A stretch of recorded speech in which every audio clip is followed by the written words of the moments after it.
so we're gonna try and change the transmission fluid on this Massey 240. So some of the tools that you're gonna need, crescent wrench, that'll be good for getting off the fill cap, a 24 millimeter socket and wrench, that's going to help get off the actual drain plugs.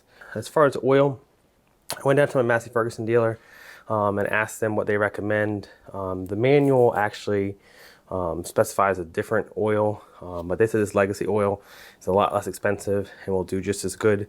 So I figured I'll trust my dealer. Also have a big funnel, have some eye protection because it'll be underneath. You don't want stuff dropping in your eyes. And then I did get 10 gallons of the oil because I think this holds like 8.5, and there's a couple other things that use that same oil. And then you don't need the little creeper, but it definitely helps make it a little bit easier. So we'll get it set up. The drain plugs, you've got one right back there, which we'll show you a little better here in a second. And then there's another one up here. I don't know if you can see it there. It's right in front of where the step rail stops. And then this here is your fill position. So yeah, we will get it drained. The reason I'm draining it is I think it may have been sat out in the rain at some point. My fluids are milky. If you ever have one of these and you get fluid that looks like that milky kind of consistency and color, it's definitely time to change your fluids. You do not want that. So yeah, we'll do that.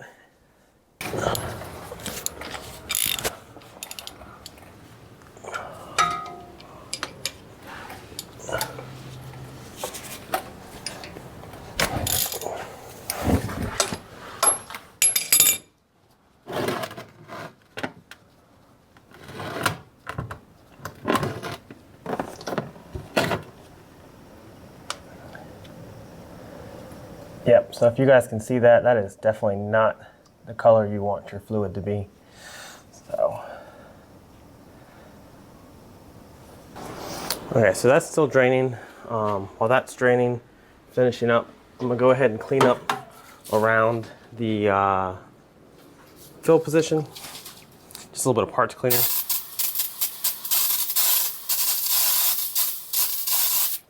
You just don't want a bunch of junk getting down in there when you open it up.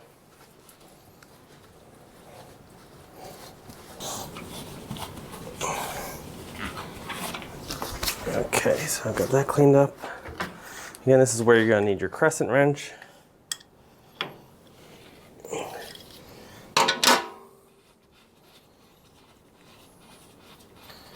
Does not take a lot of force to get that broke loose. And it's just a regular threaded cap style. If you watch my video on doing this for a Ford 8N, that one has a radiator style cap that really doesn't need much force at all to open. This one's more of a traditional threaded, so it's a little bit more, but not too bad. Okay, so we'll see if we can't position this in a way to get you guys to can see down in there a little bit, but down there, that's the transmission. Not sure how well I was able to see down in there, but here you can see a little bit.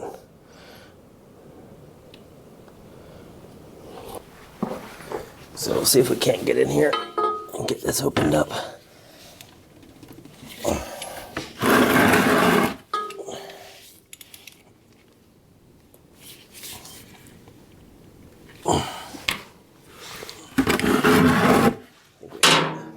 That loose enough. Yeah.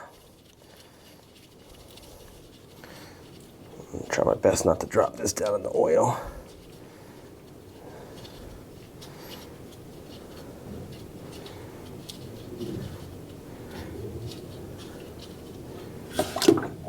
Okay. That one's not supposed to have as much in it as the other one, so we'll see how that goes. Okay, so it's getting close, so I'm gonna go ahead and bring the 3-point down. You wanna make sure you don't have any hydraulics in your system. because that same fluid is your transmission, your hydraulics, everything.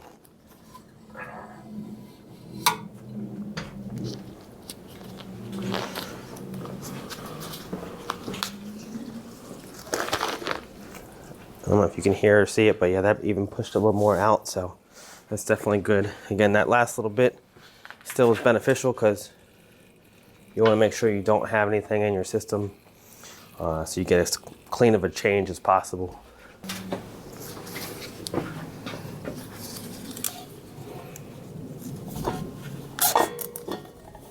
Okay, let's see if that works a little better. Just tried to get something to hold that funnel a little higher so I can get to it. So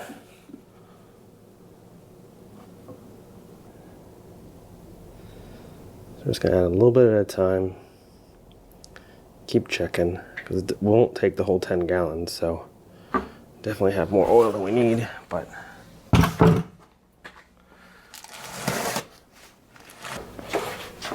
okay, so now, as you can see, it's nice and clear. Hopefully you can see it's nice and clear, and we're right at that spot between the min-max, so we should be good to go. We'll get that closed up, run it for a minute, and use the hydraulics, make sure everything still looks good, and then we should be all set. Okay, so now we got all the fluids back in there. We're gonna start it up and test the hydraulics, see how that goes. So, neutral, fuel on.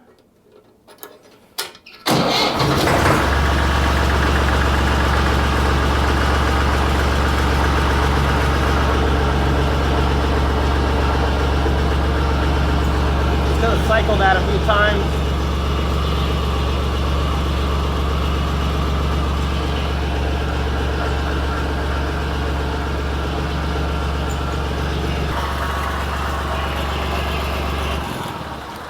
Shut it down. I have the hydraulic up right now, so if it's going to be low at all, now is when it should be low because there's a little bit of fluid in those cylinders. So let's go ahead and check it again. Make sure we're still above the minimum line, even with the hydraulics, with fluid in them.